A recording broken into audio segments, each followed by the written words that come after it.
বাংলাদেশের সবচাইতে জনপ্রিয় নেত্রী, বাংলাদেশের তিনবারের প্রধানমন্ত্রী বেগম খালেদা জিয়ার বিরুদ্ধে ফ্যাসিস্ট সরকার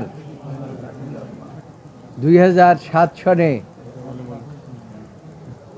যে দুইটি মামলা রাজনৈতিক উদ্দেশ্যপ্রণোদিতভাবে দায়ের করেছিলেন, সেই মামলা দুটি হাইকোর্ট শেষ করে আমরা অ্যাপিলেট ডিভিশনে আপিল শুনানি শুরু করেছি গতকালকের থেকে। গতকালকে আমরা এখানে যারা আছেন তার মধ্যে আমি সহ ব্যারিস্টার কায়সার কামাল, রুহুল কুদ্দুস কাজল, আমার ব্যারিস্টার বদরুল বাদল এখানে আসেননি, এবং সর্বশেষ মাহবুবউদ্দিন খোকন আজকে তার বক্তব্য সম্পন্ন করেছেন। আমি নিজে তাদের প্রত্যেকের বক্তব্য সামারাইজ করেছি এবং আদালতকে আমরা বলেছি যে মাননীয় আদালত, this is the court of law. এই আদালতে এখন আপনারা কি জাজমেন্ট দেবেন সেটা আপনাদের বিষয়। এখানে আমরা কোনো হস্তক্ষেপ করতে চাই না। বিগত সরকার বিচার বিভাগকে ব্যবহার করে, বিভাগের উপরে হস্তক্ষেপ করে যে জাজমেন্ট নিয়েছে, সেইভাবে আমরা জাজমেন্ট চাই না। আমরা চাই আমাদের অ্যাপিল যেভাবে আমরা করেছি, যে এর মধ্যে কোনো রকম কোনো ম্যাটেরিয়ালস নাই বেগম খালেদা জিয়া অন্য কাউকে কনভিক্ট করার মতো। এবং এই পরিপ্রেক্ষিতে বিষয়টি যদিও এখনও সাবজুডিস, কি জাজমেন্ট হবে আমরা এখনও বলতে পারি না।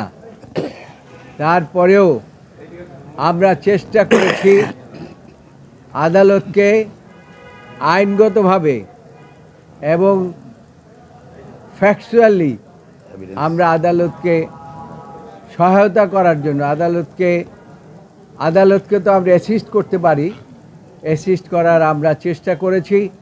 আমাদের এখানে যারা উপস্থিত আছেন সকলেই চেষ্টা করেছেন এবং আশা করি আমরা আদালত থেকে, এই বর্তমান যে আদালত আছে, আমরা বিশ্বাস করি যে এই আদালতের উপরে কোনো প্রশাসনিক হস্তক্ষেপ নাই এবং সেই কারণে তারা নিরপেক্ষ একটি জাজমেন্ট এই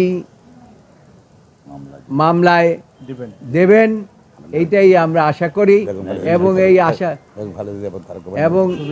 এই আশা পোষণ করে আমরা আমাদের বক্তব্য শেষে বলেছি যে রাজনৈতিক উদ্দেশ্যপ্রণোদিতভাবে সবসময় ফ্যাসিস্ট সরকার প্রধান বলতেন এতিমের টাকা আত্মসাৎ করেছেন, অথচ আপনারা শেষ আর্গুমেন্ট আপনারা শুনেছেন, আদালত নিজেই পয়েন্ট আউট করেছে যে টাকার কথা বলা হয়েছে এবং যে অ্যাকাউন্টের কথা বলা হয়েছে সেইখানে বেগম খালেদা জিয়ার কোনো স্বাক্ষরই নাই। তো কাজেই